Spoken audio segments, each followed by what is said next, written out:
ओम नमः शिवाय। ओम नमः शिवाय।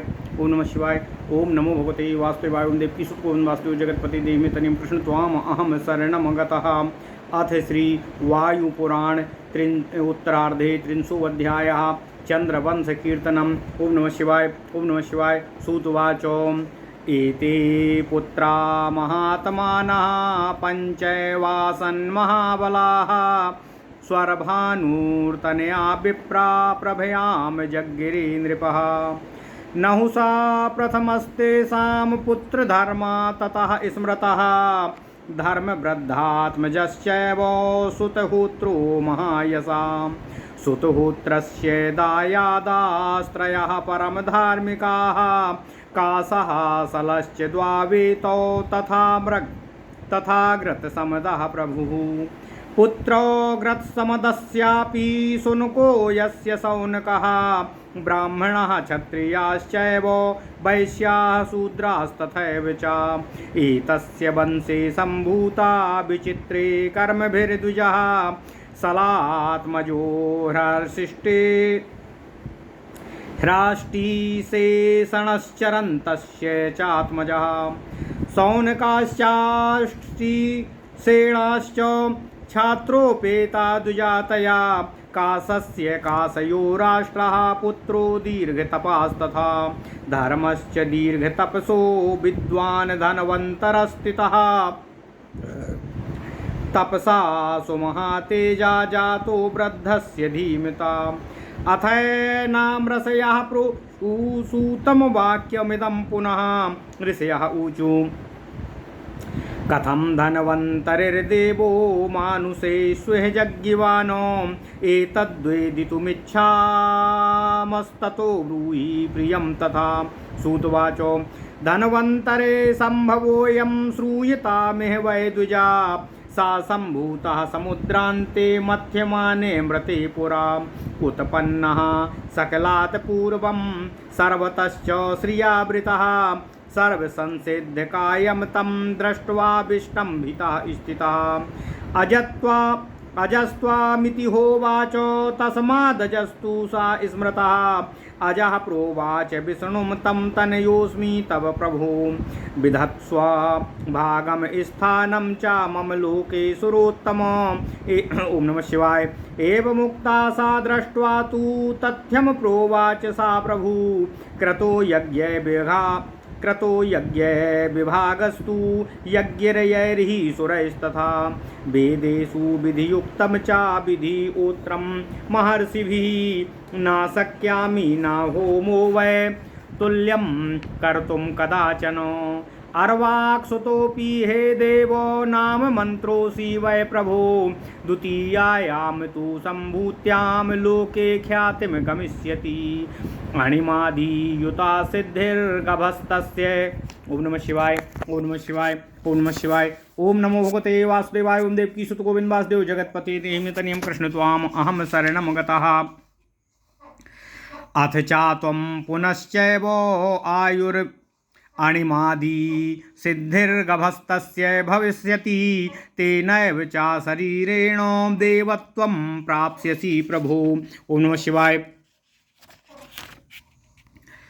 चारुमन्त्रैर्घृतैर्गन्धैर्वक्ष्यन्ति त्वां दुजातयः अथ चात्वं पुनश्चैव आयुर्वेदं विधास्यसि अवश्यं भावी ह्यर्थोऽयं प्राक् सृष्टत्वब्जयोनिनः। ओम नमः शिवाय। द्वितीयं द्वापरं प्राप्य भविता त्वं न संशयः तस्मात् तस्मै वरं दत्त्वा विष्णुरन्तर्दधे ततः। द्वितीये द्वापरे प्राप्ते सौनहोत्रः प्रकाशिराट पुत्रकामस्तपस्तेपे नृपो दीर्घतपास्तथा अजं देवं तु पुत्रार्थे ह्यारिराधायि यशुर्नृपः वरेण छन्दयामास प्रीतो धनवन्तरिर्नृपः।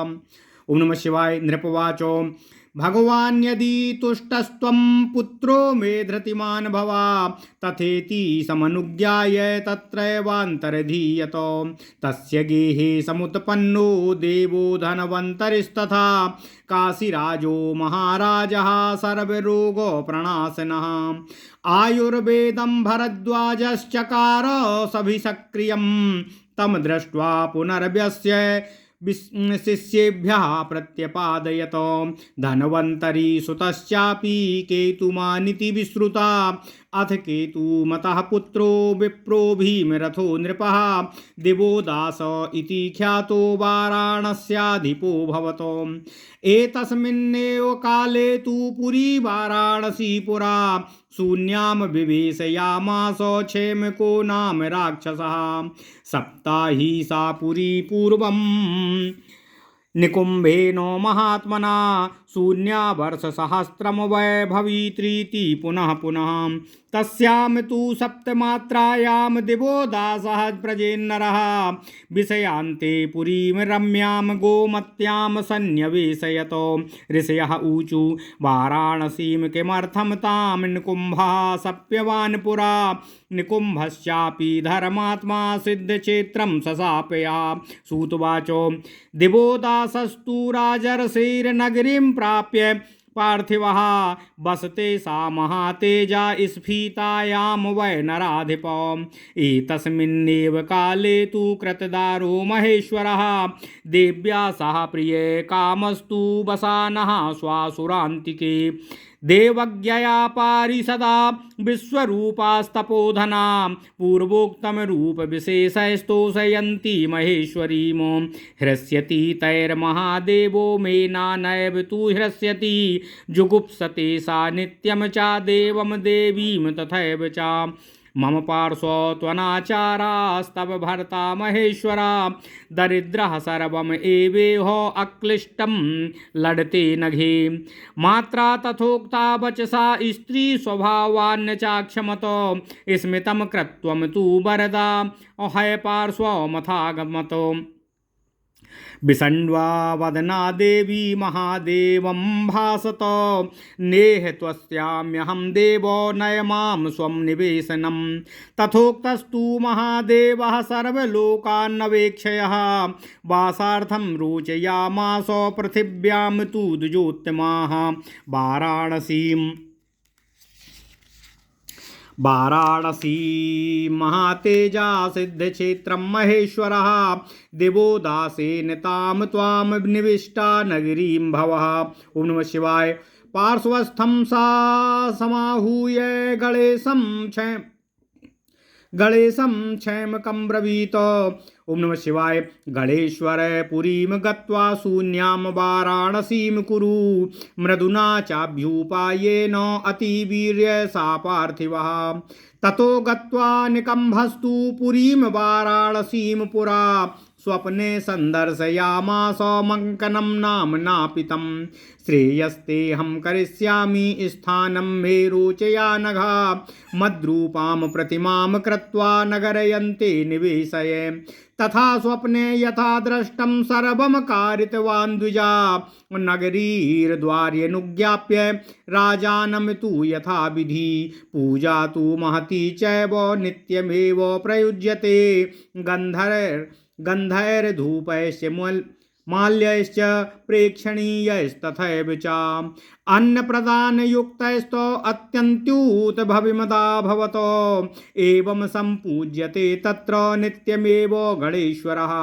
ततो वरो सहस्राणि नागराणां प्रयच्छति पुत्रान् हिरण्यमायुषीं सर्वकामांस्तथैव च राज्ञस्तु महिषीं श्रेष्ठा सुयसा नाम विश्रुता पुत्रार्थमागता साध्वी राज्ञा देवी प्रचोदिता पूजां तु विपुला कृत्वा देवीं पुत्रान् याचत पुनः पुनरथगम्य बहुशः पुत्रकारणात् न प्रयच्छति पुत्रांस्तु निकुम्भः कारणेन तु राजा यदि तु क्रुध्येत ततः किंचित प्रवर्तते अथ दीर्घेण कालेन क्रोधो राजानमाविशत भूतं त्वदं महाद्वारी नागराणां प्रयच्छति प्रीत्या वराश्च शतको न अकिञ्चित्र प्रयच्छति मामकै पूज्यते नित्यं नगरयाम मम चैव तु तत्रर्चितश्च बहुशो देव्या मे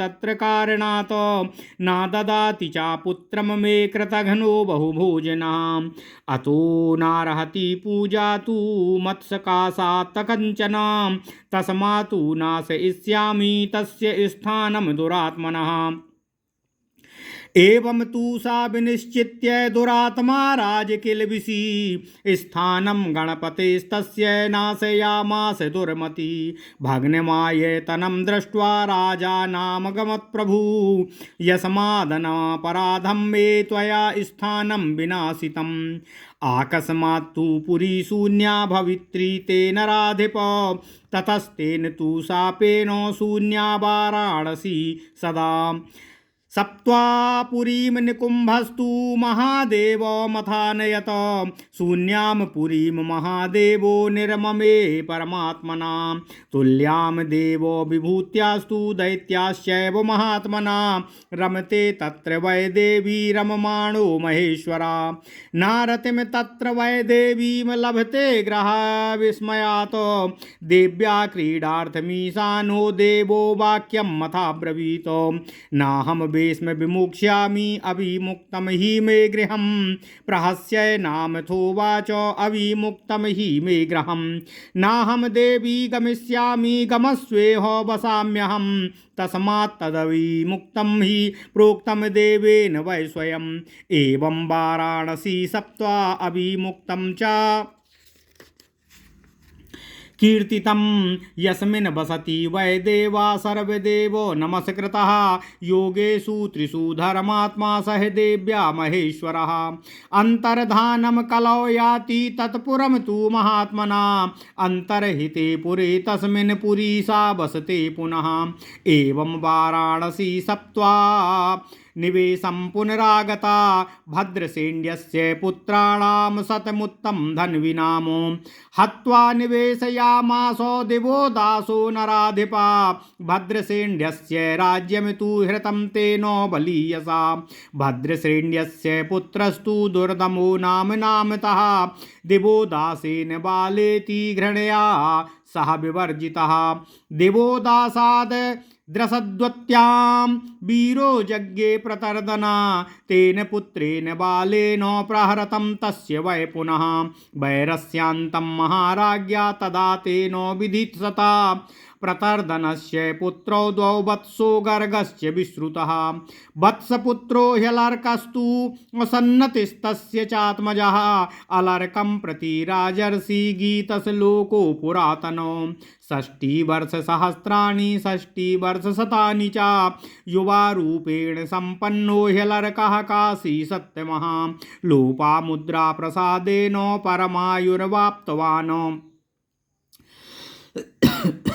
सापस्यान्ते महाबाहुर्हत्वा क्षेमकराक्षसं रम्यवासाशयामास पुरीं वाराणसीं नृपः सन्नतेरपि दायादः सुनीतो नाम धार्मिकः सुनीतस्य तु दायादः सुकेतुर्नाम धार्मिकः सुकेतुर्तनयश्चापि धर्मकेतुरिति श्रुति धर्मकेतुस्तु दायादः सत्यकेतुर्महायथा सत्यकेतुसुतश्चापि विभुर्नाम प्रजेश्वरा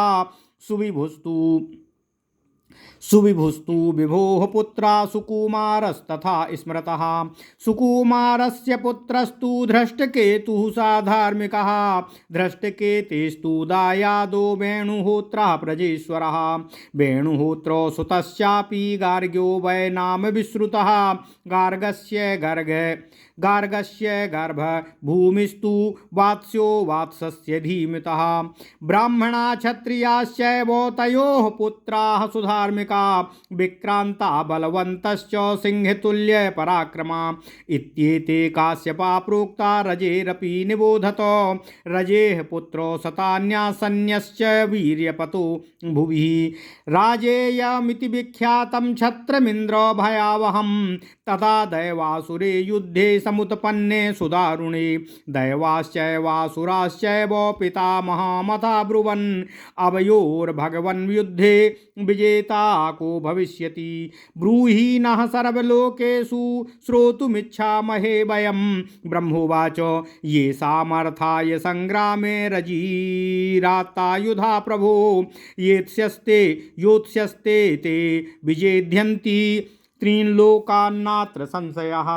राजिर्यतस्तो लक्ष्मीर्यतो लक्ष्मीस्ततो धृति यतो धृतिस्ततो धर्मो यतो धर्मस्ततो जयः तद्देवा दानवा सर्वे ततः श्रुत्वा रजेर्जयम् अभ्ययुर्जयमिच्छन्तः स्तुवन्तो राजसत्यमः ते हृष्टमनसा सर्वे राजानं देवदानवः ऊचू रसमज्जयाय त्वं ग्रहाण बरकार्मुकं राजिरुवाच अहं जेष्यामि वा युद्धे देवान् शक्रपुरोगमान् इन्द्रो भवामि धर्मात्मा ततो योत्स्यामि संयुगे दानवः ऊचु अस्माकमिन्द्रं प्रह्लादस्तस्यार्थे विजयामहे अस्मिंस्तु समये राजस्थेया देवनोदिते सातयेति ब्रुवन्नेव देवैरप्याभिचोदितः भविष्यसीन्द्रो जित्वेति देवैरपि निमन्त्रितः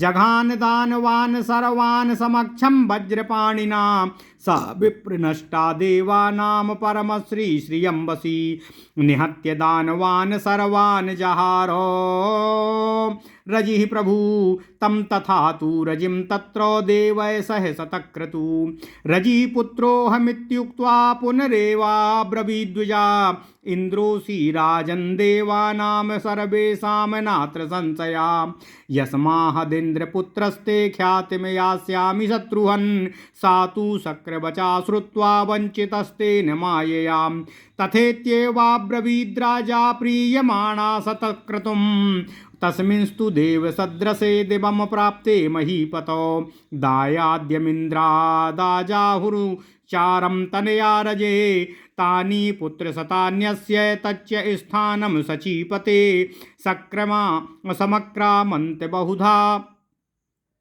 स्वर्गलोकम त्रिविष्टिपथं ततः काले बहुतिथे समतीते महाबला ह्यतराज्यो ब्रवीच्छक्रो ह्यतभागो बृहस्पतिं बदरीफलमात्रं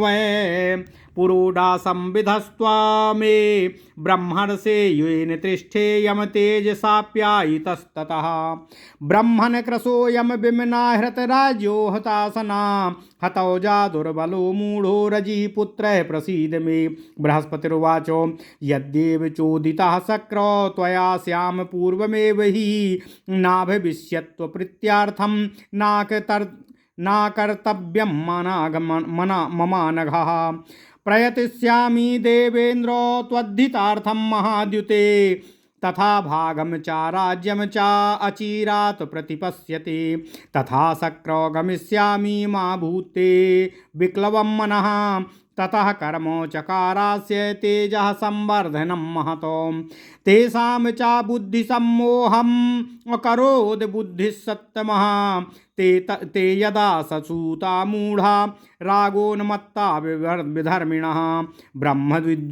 ब्रह्मद्विषश्च संव्रता हतवीर्य पराक्रमा ततो लेभे सुरैश्वर्य महेन्द्रस्थानं ततोत्तमं हत्वा रजिसुतान् सर्वान् कामक्रोधोपरायणान् यः इदं पावनं स्थानं प्रतिष्ठानं सतक्रतु शृणुयाद्वा रजेर्वापि नासादौरात्म्य माप्नुयात्। ओम नमः शिवाय, ओम नमः शिवाय, ओम नमः शिवाय। ओम नमो भगवते वासुदेवाय। ओम देवकी सुत ओम नमो भगवते वासुदेवाय। ओम देवकी सुत गोविंद वासुदेव जगतपते देहि में तनियम कृष्ण त्वाम अहम शरणम गतः। अथ श्री वायुपुराण उत्तरार्धे 300 चंद्रवंश कीर्तनम। ओम नमः शिवाय, ओम नमः शिवाय। सूत जी ने कहा, हे द्विजगणों, स्वर भानु की पत्नी प्रभा के गर्भ से 5 महाबली महात्मा नृपति पुत्रों ने जन्म ग्रहण किया। उनमें राजा नहुस सबसे ज्येष्ठ थे। उनके पुत्र धर्म कहे जाते हैं। उनके पुत्र धर्मवृद्ध और वृद्ध के पुत्र महायशस्वी सुतहोत्र हुए। राजा सुतहोत्र के उत्तराधिकारी 3 परम धार्मिक पुत्र हुए, जिनके नाम कास, सल तथा गुत्समद थे। प्रभुता संपन्न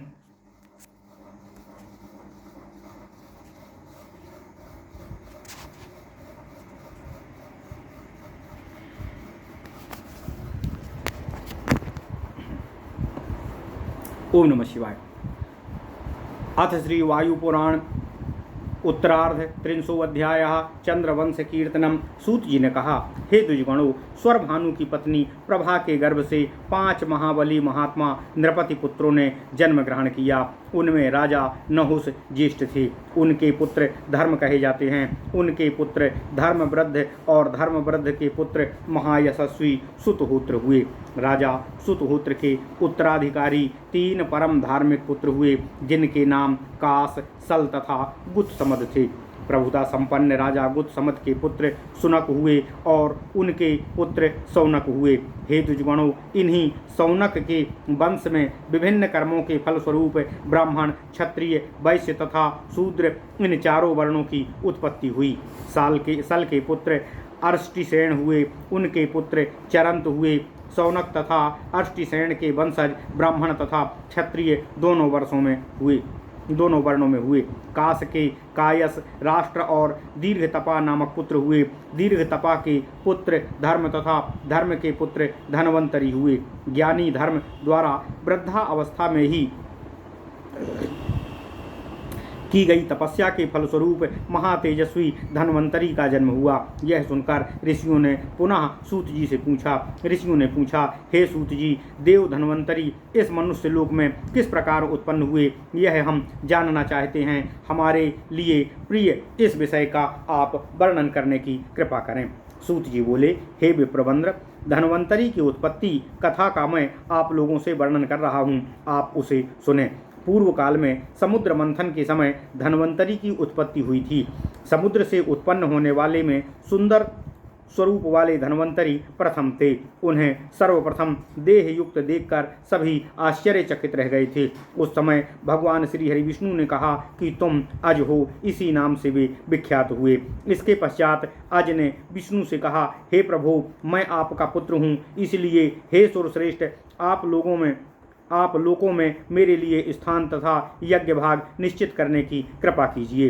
प्रभु भगवान श्री हरि विष्णु यह सुनकर धन्वंतरी की ओर देखकर यह यथार्थ की बात कही, हे देव, यज्ञभागी देवताओं तथा महर्षियों ने वेद विधि सम्मत यज्ञ भाग का विभाजन पूर्व में ही तय कर दिया है और विधान युक्त हवन की प्रक्रिया भी पूर्व में ही निश्चित हो चुकी है। तुम बाद में उत्पन्न हुए हो, इसलिए मैं इस समय पूर्व निर्धारित यज्ञ भाग प्राप्त करने वाले देवताओं के समतुल्य अधिकार तुम्हें नहीं दे सकता हूँ। हे देव, तुम मात्र नाम के ही मंत्र रूप हो। तुम अब दूसरे जन्म में ख्याति प्राप्त कर सकोगे। गर्भकाल में ही तुम्हें अणिमादि सिद्धियाँ प्राप्त हो जाएंगी। हे अतिशय प्रभावान, उसी शरीर से तुम्हें देवत्व प्राप्त होगा। ब्राह्मणगण चरु, मंत्र, घृत, गंध आदि से तुम्हारी सदैव अर्चना करेंगे। इसके पश्चात तुम आयुर्वेद के प्रवर्तक होगे, ऐसा अवश्य ही होगा। पद्मयोनि ब्रह्मा ने इन्हीं कार्यों के लिए पूर्व में तुम्हारी सृष्टि की है।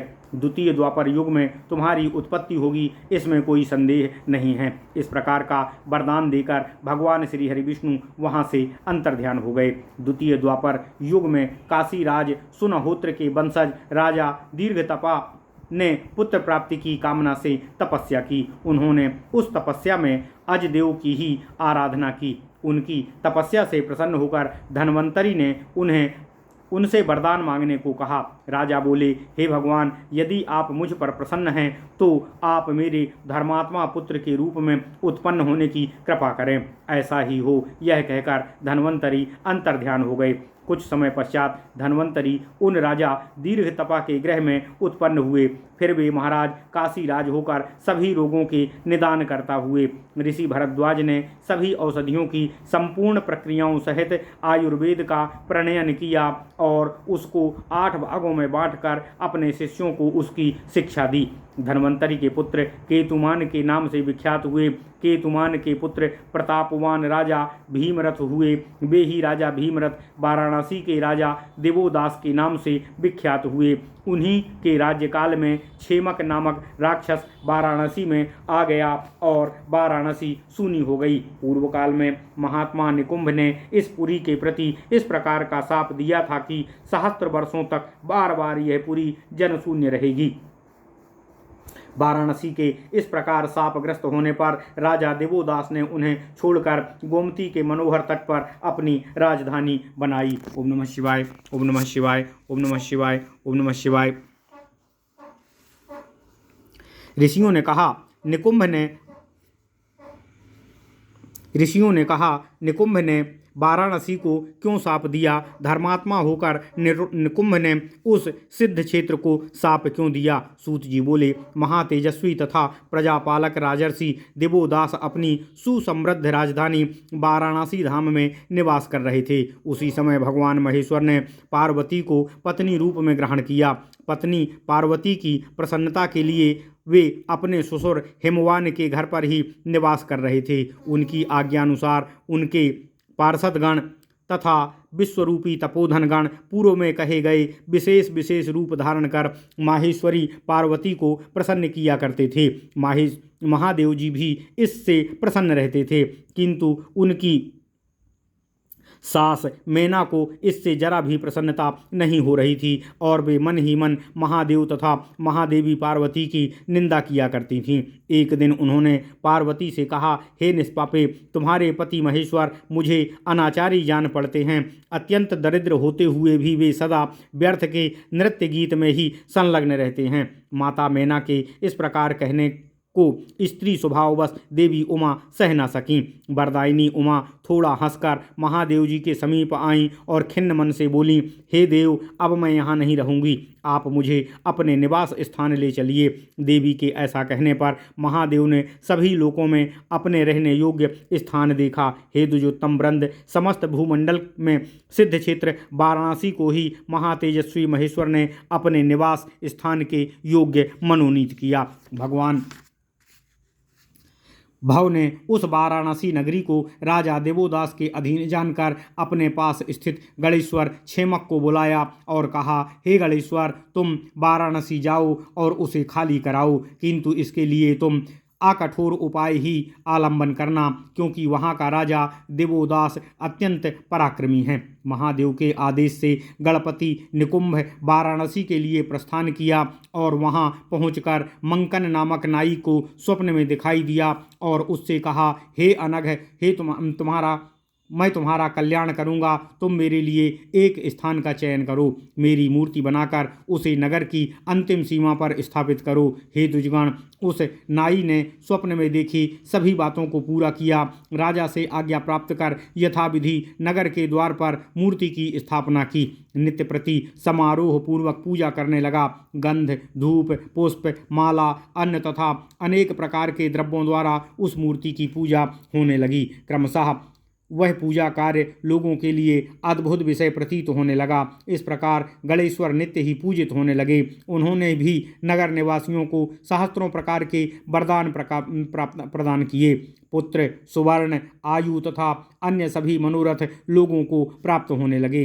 राजा देवोदास की साध्वी पटरानी सुयसा भी राजा की प्रेरणा से पुत्र प्राप्ति की कामना से वहां गई और समारोह पूर्वक पूजन कर पुत्र के लिए वरदान मांगा। उन्होंने बार बार आकर पूजन किया और पुत्र प्राप्ति का वरदान मांगा, किंतु अनेक बार समारोह पूर्वक पूजन करने पर भी वरदान प्राप्त नहीं हुआ। पूर्व के कारणवश निकुंभ ने उसे वरदान नहीं दिया। उन्होंने सोचा कि रानी को वरदान न देने के कारण राजा क्रोधित हो जाएगा और इस प्रकार मेरा काम बन जाएगा, और वैसा ही हुआ। दीर्घकाल तक पूजन तथा प्रार्थना करने पर कोई फल प्राप्त नहीं हुआ तो राजा को क्रोध आ गया। उन्होंने सोचा कि मेरे ही नगर द्वार में रहकर यह भूत नित्य ही नगरवासियों को प्रेम पूर्वक सैकड़ों वरदान प्राप्त करता है। नगरवासियों के लिए अदेय उसके लिए कुछ भी नहीं है। मेरी ही नगरी में इसका निवास है और मेरी ही प्रजाओं द्वारा यह पूजित होता है। मेरी पटरानी ने पुत्र प्राप्ति की कामना से इसकी अनेकों बार पूजा की, किंतु इस बहुभोजी कृतघ्न भूत ने उन्हें कोई वरदान नहीं दिया। अतः अब यह भूत मेरे द्वारा किसी भी प्रकार की पूजा के योग्य नहीं है। अतः अब मैं इस दुरात्मा का प्रतिष्ठान नष्ट कर दूंगा। क्रोध के कारण कुमति के बस होकर उन दुरात्मा अधम नरपति ने उन गणपति के स्थान को नष्ट कर दिया। अपने आयतन को भग्न देखकर प्रभु गणेश्वर राजा के निकट आए और बोले, तुमने बिना किसी अपराध के मेरे स्थान को नष्ट कर दिया है, इसलिए हे नराधिपति तुम्हारी यह पूरी भी अकस्मात शून्य हो जाएगी। निकुंभ के इसी शाप के प्रभाव से वह वाराणसी पुरी प्राचीन काल में शून्य हो गई थी। वाराणसी को शाप देने के पश्चात निकुंभ ने वहाँ महादेव जी को बुलाया। देवाधिदेव महादेव ने उस सूनी नगरी का दैविक प्रभाव से पुनर्निर्माण किया। वह पुरी उस समय सभी स्वर्गीय ऐश्वर्यों से प्रदीप्त हो गई। देवी महेश्वरी तथा देव महेश्वर वहाँ रहकर नित्य क्रीड़ा करने लगे। कुछ दिन निवास करने के पश्चात देवी को वह भवन पूर्व की भांति प्रिय नहीं लगा। तब ईशान देव क्रीड़ा करने के उद्देश्य से उनसे बोले, मैं इस घर का परित्याग नहीं करूंगा, मेरा यह भवन अविमुक्त है। इतना कहने के पश्चात वे हंसते हुए फिर बोले, हे देवी, यह मेरा अविमुक्त ग्रह है, मैं यहाँ से कहीं नहीं जाऊंगा। तुम जाना चाहती हो तो चली जाओ, मैं तो यहीं रहूंगा। इस प्रकार देवाधिदेव ने स्वयं अपने मुख से इसे अविमुक्त कहा था, अतः इसका नाम अविमुक्त हो गया। इस तरह जिस कारणवश वाराणसी पुरी को शाप दिया गया और जिस कारण उसका नाम अविमुक्त हुआ वह मैंने आपसे कह दिया। सभी देवों से नमस्कृत महात्मा महादेव जी पार्वती सहित 3 युगों तक उसी वाराणसी नगरी में निवास करते हैं। कलयुग में महात्मा शंकर की यह पुरी अंतर्हित हो जाती है। उस पुरी के अंतर्हित हो जाने पर फिर से वाराणसी प्रतिष्ठित हो जाती है। इस प्रकार शापग्रस्त वाराणसी पुनः सन्निवेश को प्राप्त होती है। प्राचीन काल में राजा भद्रश्रेव्य के 100 उत्तम धनुर्धारी पुत्रों की हत्या करके नरपति देवोदास ने उनकी नगरी में प्रवेश कर बलपूर्वक भद्रसेव्य के राज्य पर अधिकार कर लिया। राजा भद्रसेव्य का एक बालक पुत्र दुर्दम था, जिसे बालक समझकर देवोदास ने घृणापूर्वक छोड़ दिया था। राजा देवोदास की पत्नी द्रसद्वती ने प्रवर्तन नामक एक वीर पुत्र को जन्म दिया। भद्रश्रेव्य का यह बालक पुत्र दुर्दम अपने शत्रु से प्रतिशोध लेते हुए प्रतर्दन से अपने पिता का छीना हुआ राज्य पुनः छीन लिया। इस प्रकार उस महाराजा दुर्दम ने अपने बैर का बदला चुका लिया। प्रतर्दन के वत्स और गर्ग नाम वाले 2 पुत्र कहे गए हैं। वत्स के पुत्र अलर्क और अलर्क के पुत्र सन्नति हुए। राजर्षि अलर्क के प्रति प्राचीन काल में इस प्रकार के 2 श्लोक कहे गए हैं। काशी अधिपति प्रवर युवा अलर्क ने लोपामुद्रा की कृपा से 7,800 वर्षों की लंबी आयु प्राप्त की थी। 1,000 वर्षों के पश्चात शाप मुक्त होने पर महाबाहु अलर्क ने उस क्षेमक नाम वाले राक्षस का वध किया और रमणीय वाराणसी पुरी को फिर से बसाया। सन्नति का उत्तराधिकारी धार्मिक राजा सुनीत हुआ और सुनीत का उत्तराधिकारी सुकेतु नाम का धार्मिक राजा हुआ। सुकेतु के पुत्र को धर्मकेतु के नाम से सुना जाता है। महारथी सत्यकेतु धर्मकेतु का उत्तराधिकारी हुआ। सत्यकेतु के पुत्र विभु नाम वाले प्रजेश्वर हुए। विभु के पुत्र सुविभु और उसके सुकुमार नाम के पुत्र की उत्पत्ति कही जाती है। सुकुमार का पुत्र धर्मात्मा धृष्टकेतु हुआ और धृष्टकेतु का उत्तराधिकारी प्राजेश्वर वेणुहोत्र हुआ। वेणुहोत्र का पुत्र गार्ग के नाम से विख्यात हुआ। गार्ग का पुत्र गर्गभूमि तथा धीमान वत्स का पुत्र वात्स्य हुआ। इन दोनों राजाओं के अनेकों सुधार्मिक ब्राह्मण तथा सिंह तुल्य पराक्रमी सूरवीर महाबली क्षत्रिय क्षत्रिय उत्पन्न हुए। यह मैंने काशी राजाओं का वर्णन आपसे कर दिया। अब राजी राजाओं का वंश वर्णन मैं आपसे कर रहा हूँ, आप उसे सुने। महाराज रजी के 100 पुत्र थे। उनके 5 महापराक्रमी जगत विख्यात थे। ये राजेय के नाम से विख्यात थे और उनके क्षत्रिय बल से इंद्र भी भयभीत रहते थे। उस समय देव तथा दानवों में भीषण युद्ध छिड़ा हुआ था। देव तथा दानवों दोनों के ने पितामह ब्रह्मा से पूछा, हे भगवान, हम दोनों वर्गों में कौन सा पक्ष विजयी होगा? हे लोकपति, हम यह जानना चाहते हैं, आप हमें बताएं। ब्रह्मा जी ने कहा, महाराज राजी जिनके लिए संग्राम में अस्त्र धारण करेंगे वह पक्ष ही तीनों लोकों को जीत सकेगा, इसमें संदेह नहीं है। क्योंकि जहाँ महाराजा राजी हैं वहीं लक्ष्मी हैं, जहाँ लक्ष्मी हैं वहीं धृति है, जहाँ धृति होती है वहीं धर्म होता है और जहाँ धर्म होता है वहीं निश्चय ही विजयी होती है। देवताओं और दानवों ने दोनों ने राजा रजी की यह विजय वार्ता सुनकर अपनी अपनी विजय की अभिलाषा से तत्काल महाराज रजी के पास आकर उनसे प्रार्थना करने लगे। वे सभी हर्षित चित्त से राजा से बोले, हे राजन, हमारी जीत के लिए आप उत्तम धनुष धारण करने की कृपा कीजिए। राजी ने कहा, मैं युद्ध में तुम सबको जीत लूँगा। इंद्र आदि सभी प्रमुख देवताओं को मैं पराजित कर दूंगा और मैं ही धर्मात्मा इंद्र बनूंगा। यदि यह संभव हो तो मैं संग्राम में अस्त्र धारण करूंगा। दानवों ने कहा, हे राजन, हमारे इंद्र तो प्रहलाद हैं और हम उन्हीं की विजय की कामना से युद्ध करते हैं, तथापि देव प्रेरित इस शर्त को हम स्वीकार करते हैं। दानवों की इस बात को सुनकर राजा रजी उनके प्रति अपनी सहमति देने वाले ही थे कि देवगण बोल उठे, हे राजन, आप दानवों को पराजित कर हम सबके इंद्र हो सकते हैं। देवताओं के इस निमंत्रण को स्वीकार कर राजा रजी ने ब्रजधारी इंद्र के सम्मुख ही दानवों का संहार कर दिया। परम श्री संपन्न जितेंद्रिय राजा रजी ने सभी दानव समुदाय का नाश करके देवताओं की नष्ट राज्य लक्ष्मी का उद्धार कर दिया। इन देवताओं सहित सतक्रतु इंद्र महाराज रजी से बोले, हे राजन, मैं आपका पुत्र हूँ। इतना कहकर इंद्र ने फिर कहा, हे महाराज, आप सभी देवताओं के इंद्र हैं, इसमें कुछ भी संदेह नहीं है। हे रिपुसूदन, मैं इंद्र आपके पुत्र के रूप में विख्यात होऊंगा। देव माया से छले जाकर राजा रजी ने प्रसन्न चित्त से तथास्तु कहकर उनकी बातों का अनुमोदन कर दिया। देवतुल्य महाराज रजी के स्वर्गवास हो जाने पर उनके पुत्रों ने सचीपति इंद्र की समस्त संपत्ति का अपहरण कर लिया। इस प्रकार रजी के 100 पुत्रों ने इंद्र के स्थान पर अपना अधिकार जमाकर स्वर्ग पर अनेकों प्रकार के आक्रमण किए। बहुत समय बीत जाने पर भाग्यहीन महाबली इंद्र राज्य रहित होकर देवगुरु बृहस्पति के पास गए और बोले, हे ब्रह्मर्षि, आप मेरे लिए बद्री फल के समान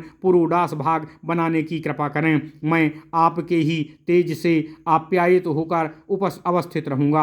हे ब्रह्मन, मैं अत्यंत दुर्बल हो गया हूँ, मेरी मनः स्थिति ठीक नहीं है, मेरा राज्य भोज्य तथा अपहृत हो गया है। मैं निस्तेज, दुर्बल और विमूढ़ हो गया हूँ। राजा रजी के पुत्रों ने मेरी यह दुर्दशा की है। आप मेरे प्रति प्रसन्न हों और मेरी रक्षा करने की कृपा करें। बृहस्पति जी बोले, हे शक्र, हे इंद्र, यदि तुमने मुझसे यह सब पहले ही कही होती तो तुम्हारी यह दुर्दशा न होती। हे अनग, तुम्हारी भलाई के लिए ऐसा कुछ भी नहीं जो मैं ना कर सकूं। हे महाद्युति देवेंद्र, तुम्हारे कल्याण के लिए मैं अभी सचेष्ट होता हूँ, जिससे तुम्हारा राज्य तथा यज्ञ भाग तुम्हें शीघ्र ही प्राप्त हो जाएगा। हे